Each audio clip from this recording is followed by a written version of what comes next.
సగం మంది రైతుల రుణాలు కూడా మాఫీ కాలేదంటోంది విపక్షం. ప్రక్రియ జరుగుతూ ఉండగానే పానకంలో పుడకల్లా మీ గోల ఏంటనంటోంది ప్రభుత్వం. ఆగస్టు 15కే రుణమాఫీ పూర్తి చేశామన్న ప్రచారంపై ఫైర్ అవుతోంది ప్రతిపక్ష పార్టీ. ప్రభుత్వానికి అల్టిమేట్ ఇవ్వడమే కాదు, ఢిల్లీకి వెళ్లి రాహుల్ ఇంటి ముందు ధర్నా చేస్తూ ఉంటోంది. రైతులను కూడగట్టుకునే నిరసనలకు దిగుతోంది. రైతులతో రాజకీయం వద్దంటోన్న సర్కారు సంపూర్ణ రుణమాఫీకి కట్టుబడి ఉన్నామంటోంది. తమ కమిట్మెంట్ను ఎవ్వరూ క్వశ్చన్ చేయలేరంటోంది. మూసీ బాధితులకు బాసట, రుణమాఫీపై పోరుబాట, స్పీడ్ పెంచిన కారు పార్టీ.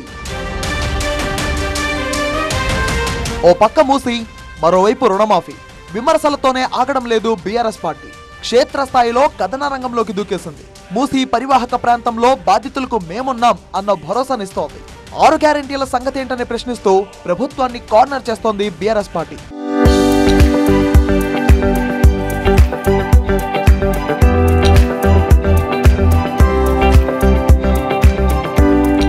అరొకర రుణమాఫీ జరిగిందని ఆరోపిస్తూ రైతులను కూడగట్టుకుని నిరసనలకు దిగుతోంది. సగం మంది రైతులకు కూడా రుణమాఫీ జరగలేదని ఆరోపిస్తోంది బీఆర్ఎస్. ఆరోపణలతో సరిపెట్టుకోకుండా ఇవిగో ఆధారాలంటోంది.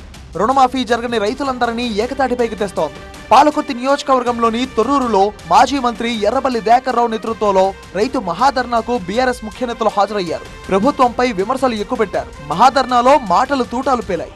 అన్ని అబద్ధాలు అబద్ధాలు. వీళ్ళకి పరిపాలన చేత కావట్లేదు. ఇవాళ జిల్లాలో ఉన్న మంత్రులు గాని, ఇవాళ మీ ముఖ్యమంత్రి గాని అడ్డగోలు మాటలు. వాళ్ళ పోరాటము పోటీ ఎక్కడంటే ఎవరు హెలికాప్టర్లు వాడుకోవాలని చూస్తా ఉన్నారు. రైతుల పాలిట రేవంత్ రెడ్డి రాక్షసుడిగా మారారంటూ ఆవేశంతో ఊగిపోయారు స్టేషన్ ఘన్పూర్ మాజీ ఎమ్మెల్యే డాక్టర్ రాజయ్య. మంత్రులు పండుగలు పబ్బాలు వ్యక్తిగత విలాసాలకు హెలికాప్టర్లు వాడుతున్నారని ఆరోపించారు. రేవంత్ కి పాలనా దక్షత లేదని, ఆయన విపక్ష పార్టీ నాయకుడి పాత్రకే సరిపారని విమర్శించారు మాజీ మంత్రి సత్యవతి రాథోడ్. రుణమాఫీ పూర్తయ్యే వరకు ఈ ప్రభుత్వాన్ని వదిలిపెట్టే ప్రశ్నే లేదన్నారు మాజీ మంత్రి ఎర్రబెల్లి దయాకర్ రావు. ఏదో జనంలో కొత్త మార్పు రావాలని ఒడగొట్టింది తప్ప కేసీఆర్ మీదనో నా మీదనో కోపంగా అది ఇప్పుడు అంతా తలకాయ పట్టుకుంటారు. అయ్యాల మగోళ్ళు ఆడవాళ్ళందరూ తలకాయ పట్టుకుంటారు. ఏదో పొరపాటు చేసుకున్నాం అనే పరిస్థితి వచ్చింది.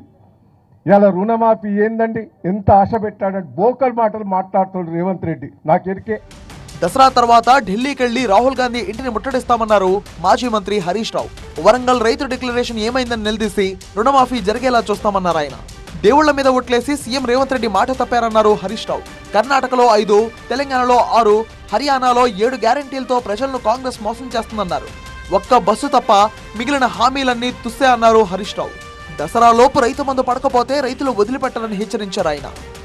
కొమరెల్లి మల్లన్న దేవుడి మీద ఒట్టు పెట్టిండు, మెదక్ చర్చి మీద ఎట్టు పెట్టిండు, యాదాద్రి లక్ష్మీ నరసింహస్వామి మీద ఒట్టు పెట్టిండు, భద్రాద్రి రామచంద్ర స్వామి మీద ఒట్టు పెట్టిండు.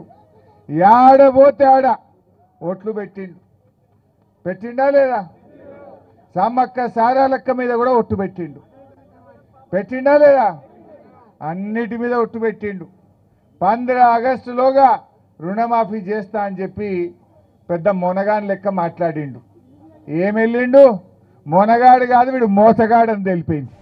రాష్ట్రంలో సగం మంది రైతులకు కూడా రుణమాఫీ జరగలేదన్న విపక్షాల ఆరోపణలతో మిగిలిన రైతులకు కూడా రుణమాఫీపై ప్రభుత్వం కసరత్తు చేస్తోంది. 22 లక్షల మంది రైతులకు రుణమాఫీ చేశామని, మరో 20 లక్షల మందికి ఆర్థిక వెసులుబాటు చూసుకుంటూ రుణమాఫీ చేస్తామన్నారు రాష్ట్ర వ్యవసాయ శాఖ మంత్రి తుమ్మల నాగేశ్వరరావు. ఇప్పటికే 17,933 కోట్ల రుణాలను మొదటి పంట కాలంలోనే మాఫీ చేశామన్న మంత్రి మిగతా 20 లక్షల మందికి కూడా రుణమాఫీ జరుగుతుందని భరోసానిచ్చారు. రైతులు అధైర్యపడొద్దని, ప్రతిపక్షాల మాట విని గందరగోళానికి గురి కావద్దంటున్నారు తుమ్మల నాగేశ్వరరావు. 100 సార్లు చెప్పాము. 31,000 కోట్లలో 18,000 కోట్లే తెల్ల రేషన్ కార్డులు ఉన్నటువంటి 22 లక్షల మందికి వేసాము. ఇంకా 20 లక్షల మందికి వాళ్ళ ఖాతాల్లో జమ చేయాల్సిన అవసరం ఉంది. 2 లక్షల పైన ఉన్నటువంటి రైతులు వాళ్ళ యొక్క పై అమౌంట్ కట్టేది మేము షెడ్యూల్ ప్రకటిస్తాము. ప్రకటించిన తర్వాత వాళ్ళ ఖాతాల్లో కూడా జమ చేయడం జరుగుద్ది. కాబట్టి ఎవరు కూడా ఆందోళన చెందాల్సిన అవసరం లేదు. రైతుల్ని గందరగోళపరిచి వాళ్ళ యొక్క ఆందోళన ద్వారా రాజకీయ లబ్ధి పొందాలనుకుంటే మీ దుకాణం ఇంకా తగ్గుద్ది తప్ప పెరగదు. ఇక మంత్రి వివరణతో 100% రుణమాఫీ అబద్ధమని తేలిపోయిందంటోంది బీఆర్ఎస్. ప్రభుత్వం చెబుతున్న అంకెల ప్రకారమే 20 లక్షల మంది రైతులుంటే అనధికారికంగా ఇంకా ఎంతమంది ఉన్నారో చెప్పాలంటోంది.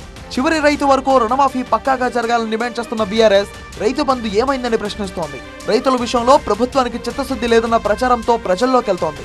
ఎన్నికల హామీల అమలు కోసం రేవంత్ సర్కార్ పై ఒత్తిడి పెంచాలన్న వ్యూహంతో ఉంది బీఆర్ఎస్. మరి బీఆర్ఎస్ ఎత్తుగళ్లను ప్రభుత్వం ఎలా తిప్పికొడుతుందో చూడాలి.